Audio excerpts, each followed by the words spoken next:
It's Father's Day, and that means it's time to celebrate that one parent who gives it his all and whom pop culture loves to ignore. Let's face it, dads in pop culture very often get a raw deal. Don't get me wrong, I love stories and storytelling, but that means that I kind of have a habit of noticing recurring tropes and themes that keep coming up in fiction. And one thing that drives me crazy is the way that fiction always seems to treat fathers as the disposable parent. Let's think about this. How many movies, TV shows, comics, video games, books, how many of them star a character with no father? Okay, to be fair, a lot of fictional protagonists don't have any parents at all. They all seem to suffer from terminal origin story. But if there's only one absent parent, it's almost always the dad. Princess Tiana's father was there just long enough to teach her how to cook, and then he was gone. Peter Parker's Uncle Ben is the one character in all of comics with an immunity to resurrection. Andy from Toy Story? Did anybody ever even mention his dad? Anybody? Let's face it, if your kid is a superhero or the star of a Disney movie, there's a pretty good chance they're going to need one less ticket to their high school graduation. Even I'm guilty of it. Look at that. 2 superhero novels with a main character whose dad is AWOL. You know, once I finish the Little Stars trilogy, I think my next book should be about a single dad who falls in love, and his ex-wife is a werewolf. And even when there is a dad in the story, so many of them are bumbling idiots. They're all cut from the same cloth as Homer Simpson and Peter Griffin, when what we really need are more Howard Cunninghams and Andy Griffiths. Today, I'm here to combat this trope. Here are some of my favorite dads from fiction in no particular order. Bandit Healer.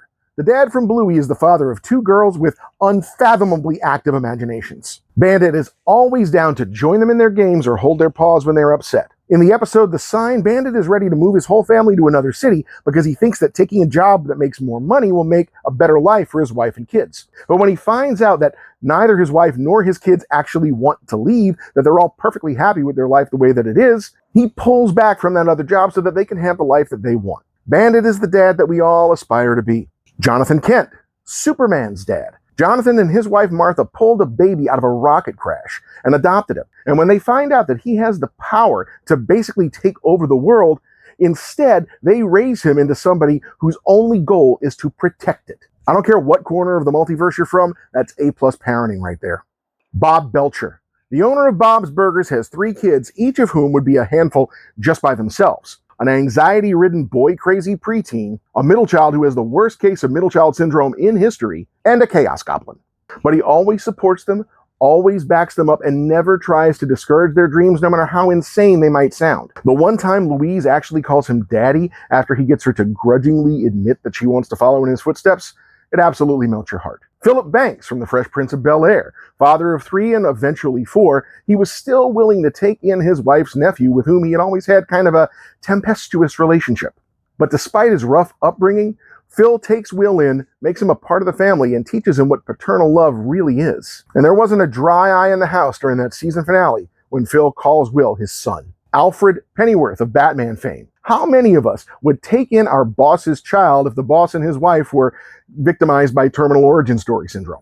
But he not only takes him in, Alfred dedicates the rest of his life to raising little Bruce, trying to help him achieve his goals, trying to help him find a positive way to channel this anger that dominates him. And in the end, Alfred winds up creating an emotionally stable, a happy and fulfilled...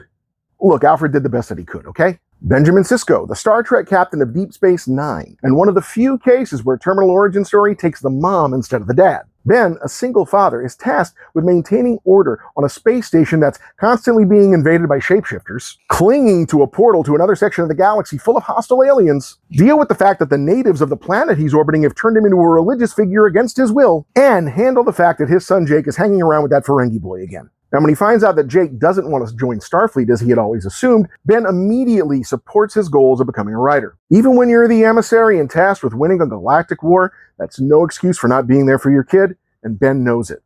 Atticus Finch, the hero of To Kill a Mockingbird. In both book and film form, Atticus is an attorney during the Great Depression, who is tasked with trying to defend a black man who is accused of a heinous crime during a time period where just the fact that he was black was enough to make him seem guilty in the eyes of most. The story is told through the perspective of Atticus's daughter, Jem, and her first-person point of view lets us really see just how she takes his lessons to heart. He fights against the beliefs of his time period in favor of what he knows is right. And that's a lesson about justice that Jem and everybody could stand to learn. Jeff Morales, father of Miles, and the kind of strong dad role model that we all need. In Spider-Man Into the Spider-Verse, Jeff drops Miles off at school and lets him out saying, "I love you," but when Miles doesn't say it back, Jeff blares his police siren until he does. First of all, he's embarrassing his kid, which of course is part of the dad code. But more importantly, he's trying to make sure that Miles understands two very important things. One, his father loves him, and two, you should never be ashamed of saying it. And that's a lesson that far too many fathers never understand. Heinz Doofenshmirtz from Phineas and Ferb. Supervillain, mad scientist, platypus punching bag. But one thing Dr. D never fails at is showing his love for his daughter Vanessa. His own childhood was miserable. His dad named the dog Only Son. His mother made him wear girls' clothes for a year. They made him stand out in the yard because they couldn't afford a lawn gnome. He was raised by ocelots, and neither one of his parents bothered to show up for his birth. And so when it comes to his own kid, Doof showers her with love and support. And yes, he can be a little bit embarrassing at times, but let's be honest here. If your teenage child isn't at least a little bit embarrassed about how much you love them, you're not quite doing it right. He may be the most inept villain on the planet, but he also might be the greatest dad in the entire tri-state area. This is not a comprehensive list, my friends. It's just a few of my favorites. So be sure to share some of your own favorites in the comments. And until next time,